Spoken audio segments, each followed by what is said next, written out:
Hello, this is Cornelius Staples, and I'm making this video for the course Cultural Context with Dr. Gudinson as the instructor, and this is discussion 5.2.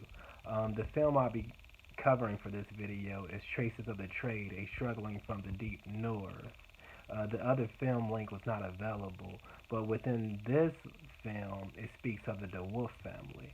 And the DeWolf family was from Bristol, New England, and they was the largest slave trade family in U.S. history. And they brought over 10,000 Africans in chains, and it is believed that perhaps the descendants of them 10,000 slaves expanded to over 500,000 descendants today. Uh, so the Bristol family went to St. Michael's Church, and they were very generous donors. But within the family, they had a no talk rule, and the no talk rule was that they did not talk about sex, religion, politics, and most of all, the Negro. James DeWolf had warehouses on the harbor, and these warehouses, being that his family produced rum, some the main ingredients they needed was molasses and sugar. So within his business endeavors, he had political favors. He was a U.S. senator, and his favors reached all the way up to President Thomas Jefferson himself. And one thing about the slave trade was the whole town of Bristol benefited. They all benefited. It was considered a high risk but a very high reward. But the whole town benefited because there were boat makers, there were iron makers who made the shekels, there were coopers who made the barrels. The whole town benefited from the slave trade, and they raised farm goods. So the slave trade was good for their commerce. And so James James DeWolf was the mastermind behind the orchestrating slave trade, and it was a triangle. From New England, they sent rum to Africa, perhaps Ghana, as the currency to buy the slaves. From Africa, they took the slaves from Ghana, Africa, and from Africa to Cuba to work the plantations that made the molasses and sugar, and from the sugar and molasses, they produced it back to New England to produce the rum. So it was a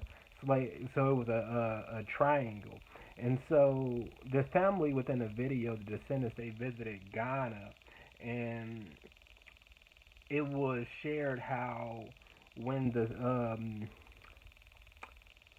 when the slave boats came over, they had Christian missionaries on board. And when you were captured, when the slaves were captured, they were baptized, and they lost their name, and they took on a Christian name, became a slave in the name of God. And one thing I know about baptism is considered a death, burial, and resurrection, or symbolic to it. And so I believe that they use that same concept with the slaves and having a new name, and took on a Christianity. And in the past, I have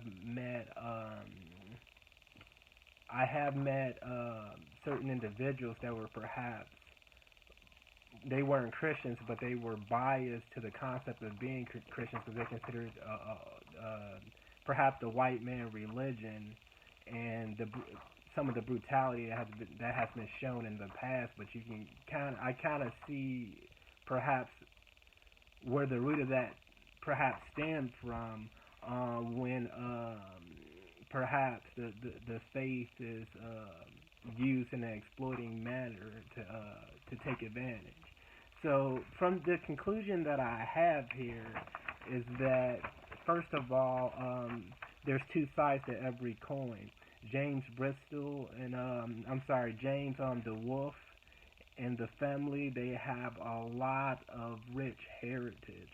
Their patriarchs of their family did a lot of great things for New England, and that's something to very well be proud of. But that's something to look with high esteem. But sometimes to keep us low, that same coin has a tail side, and to know that he was the orchestrator or the mastermind of perhaps one of the largest slave trades in U.S. history, that also brings a sense of humility.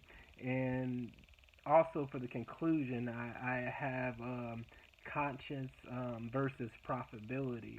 And I believe because the whole town benefited, even if there were individuals that considered slavery wrong, it was a huge financial profitability. And I want to see, like, to just kind of think of ways that this may um, be applicable today because so an example I have is when I go to vote, say there's an administration that is very profitable, their economic policies are very profitable to my livelihood, but yet I completely agree with how they're dealing with social issues.